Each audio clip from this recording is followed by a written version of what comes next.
Hello ladies and gentlemen, this is Blue Maxima, and I apologize for the crappy quality of this video. There's multiple reasons for it. So for the first part, I have to say that PlayAsia did support me by allowing me to buy Final Fantasy VIII Remastered on PC, but at the same time, I think they'd be embarrassed at the mere mention because holy crap, this port is terrible. You want to know in how many ways this port is terrible? Well, here's the start for you. I can't actually run this on my main PC. I managed to get it to run on my GPD Win 2, which is where I spent most of my time with it, and we'll get to why that was a nightmare in a little bit, but for whatever reason, I cannot get it to run on my main PC. I've tried updating my graphics drivers, I've tried swapping from the internal GPU, I've tried swapping to Administrator, I've tried a bunch of things and suggested fixes, and for the life of me, I cannot get the damn thing to run on my main PC, so I had to plug my GPD Win 2 in and run it from there, which is an absolute pain in the neck. There is also a couple of other things going on in the sense that despite the fact that my GPD Win 2 has an M37Y30 and an Intel HD 615 in it, which I grant you is not the best. It's definitely not the best PC hardware available. It should still be able to handle a port of a PlayStation 1 game. But it can't. Despite the fact that this video was recorded at 720p, despite the fact that it's showing as 1080p on YouTube, just because, you know, quality reasons.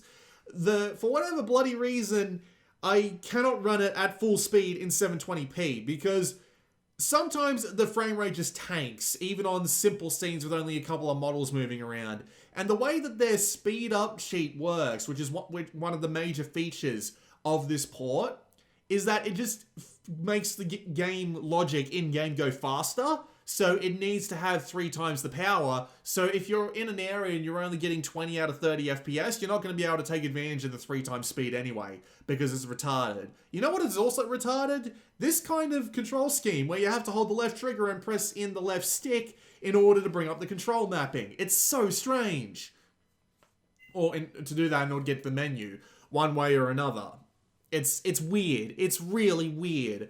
But I guess it works. There are also some settings you can change, and I was actually playing this game in like 480p internal resolution just because I wanted to get the game running at a decent speed, but I had to put it back up to 720 for this. That mouse cursor in the middle of the screen will eventually go away, I promise. See? There it goes. So, I don't know why it doesn't go away when you're using the controller. I have no idea. It's so strange, but oh well. So, the game's in 4x3, which is absolutely fair. Like, there's absolutely nothing wrong with that, I will say. But, at the same time, some of these backgrounds are a little bit disappointing. Like, we go into this next room here, and you can see the color banding going on the pillar there, or at least the top of it, where it meets the roof. It's so strange to have the backgrounds be that low quality. I know they've probably completely lost the originals at this point, but couldn't you go and at least touch it up a little bit so it doesn't look like a bloody smear across the screen more than anything else? It's disappointing like that. Admittedly, they got one thing going here that actually looks pretty decent, and that's the models. You know, you can see some of the models in example here, and especially Squall. Like, I like the way that they've done the models. They stick out a bit from the background, but they've actually done a pretty good job with them, all things considered. Except for the 2 that they censored. The major one that they censored is one of the Guardian Forces, or Guardian Spirits, or whatever they call them in this game, where they made it so that the one that looks the most like a human doesn't have the Eve equivalent of, like, the leaf covering the crotch on it for some reason. They made it so that just, it's a bigger skirt that's covering that up. Except they give you a Guardian Spirit at the very beginning of this game that has the leaf going on down in the crotch, but for whatever reason, the spirit's blue, so it doesn't need that skirt. It's so bizarre. It's a weird change. The other change that I find is that the other change that they put in is that Rinoa's cleavage in her main model is just lesser for some reason. But then again, looking at like her model in the CG cutscenes, I wouldn't be able to tell the difference either way, admittedly. So it could literally just have been someone who thought, oh, that she has X amount of cleavage, let's do it that way, and just based it off like the FMV model or something. I can't be sure on that one, but still, it's a little annoying, I gotta say. You can see how the frame rate's dropped to 20 frames here because they just can't handle this incredibly simple scene. I'm not sure what's going on with that. So I do apologize for the quality of this quote-unquote gameplay because it's just basically just going to be 25 minutes of me running around. There are some battles and stuff going on, but it's mostly going to be cutscene because this game's a bit weird like that. Here I am trying to fiddle with the bloody controls, trying to get through the door because the controls aren't analog, they're digital on an analog stick, which is absolutely infuriating to deal with. Let's talk about the actual game though, at least the parts of it I like and I don't like. The characters are okay so far, haven't had much time with them. This save is only 5 hours in, but at least they all show some elements of personality so far, and the storytelling isn't too bad. With that said though, some of the cutscenes and just the way the game paces itself kind of pisses me off. Like, you walk up to people and you talk to them, and a cutscene will go, and then it'll just stop. Everyone will just awkwardly stand around, and you'll have to go and you'll have to talk to them again. Why? I'm not sure. It just happens. It's so weird. I don't know why they felt the need to do this, but they did, and it happens a lot, and it makes a lot of the pacing feel really awkward. It doesn't help that there's a lot of cutscenes in the first few hours, so you find yourself just standing around talking to people, and then everything stops and it's like, oh, what do I have to do now? There's a really annoying example of it later on in this video where I talk to the people after I get on a train. I'm like, oh, what do I have to do? Do I have to go into this room? No. Do I have to do this? No. No, I have to go right back the way I came from, and everyone else will just magically board the train. There is a lot of stuff like that throughout this game, and it's kind of pissing me off, which is why I'm probably not going to play much more of this port. There are some cheats and some boosts included where you can get everything, and you can do things like the 3x boost, which I've already shown off a fair bit, but as I said, if you're on a lower spec machine, good luck getting that to actually work. And then there's the ability to turn off encounters and make it so that your HP and turn time thing going on are infinite, so you just end up being like, oh, you can just slam through every battle, which is a nice thing for people who are wanting to replay at the very least, but at the same time, why not just give me like an instant win button for the battle? It seems like that would be way more effective than making it just so that I'm invincible. Not to mention that it makes grinding a fair bit longer, so yeah, have fun with that.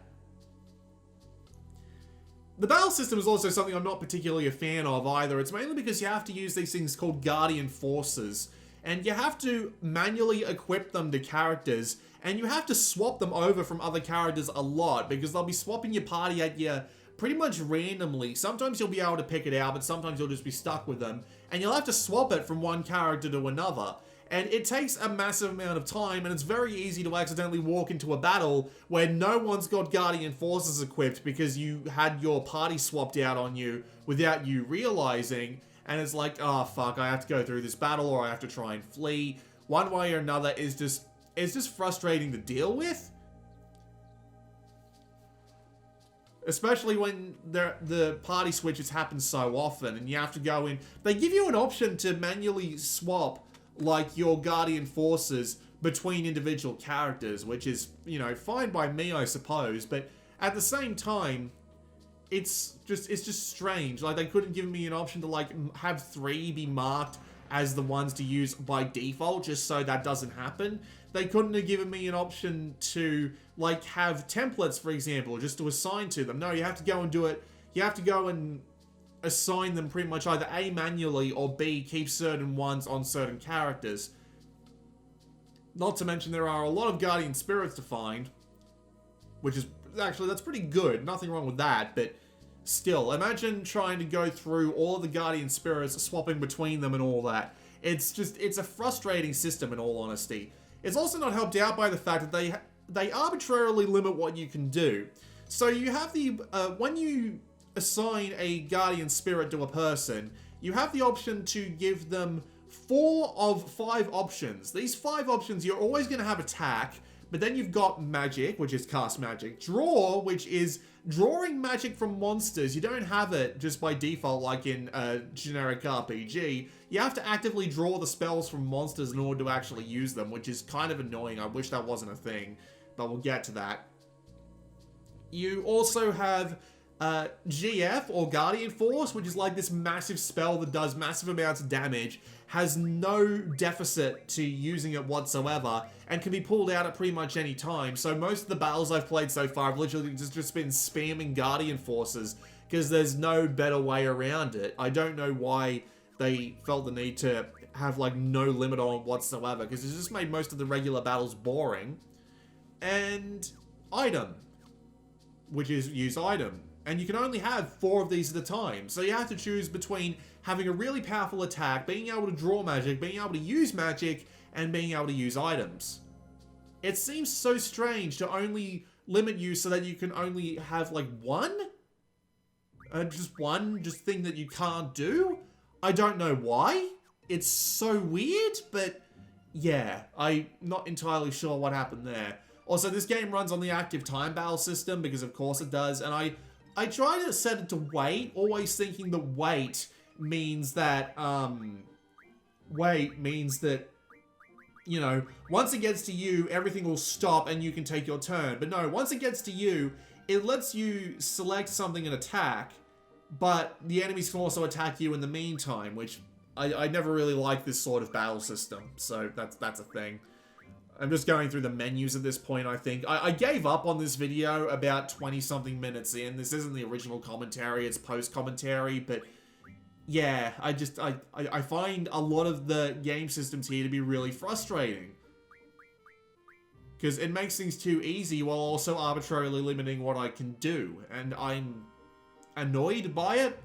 You can do a fair few neat things with the Guardian Spirits. You can make it so that they improve your base stats by using magic that you've drawn from enemies as like stat boosts for them, which is an interesting concept, although I think you need to have an active stock of spells to do that, and they also don't give you much to work with here. Like, most of the Guardian Spirits that you can work with can only do like very minor stat changes at the very beginning. They don't let you play around with it in the first 5 hours, which is annoying. I can understand why, but it's still really annoying. You can also have your junctions level up independently, and they will also learn extra abilities, like make their summon magic stronger, make it so that their stats are improved, they've got more HP, they just do other things more effectively, right?